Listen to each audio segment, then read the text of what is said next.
Okay, so now what we want to do is carry out a HVT or high velocity thrust for an ERS left. So that will be an extension rotated and side bent left with a closed facet on the left. And what we do when we're adjusting this is we put the dysfunctional facet, so the closed facet, uppermost.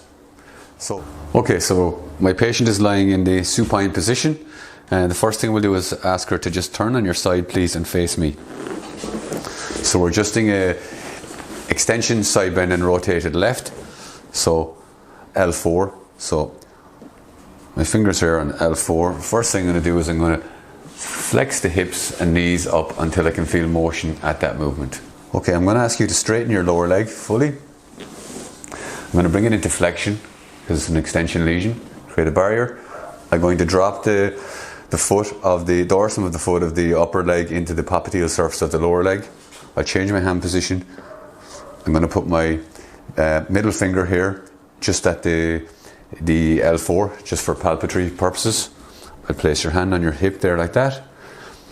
I'm going to take the arm just above the elbow and I'm going to rotate through until I feel movement at that level.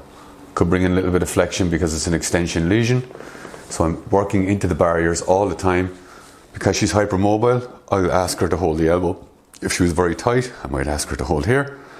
I'll slip my hand through here, palpate the L4, and I'll put some compression into the elbow, into the shoulder here with my elbow onto her shoulder, just to stabilize the shoulder.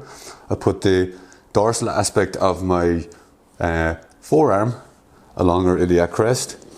I point towards the segment that I would like to adjust, much like an arrowhead.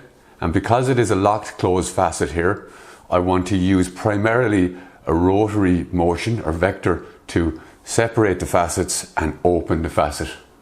Other vectors can be used. That's proprioception and palpatory skills which you develop with experience. So hold the shoulder, brace, roll, and it's a rotary adjustment. And what I will do is I'm in a fighter stance and I drop my back leg. So breathe in and breathe out. Okay.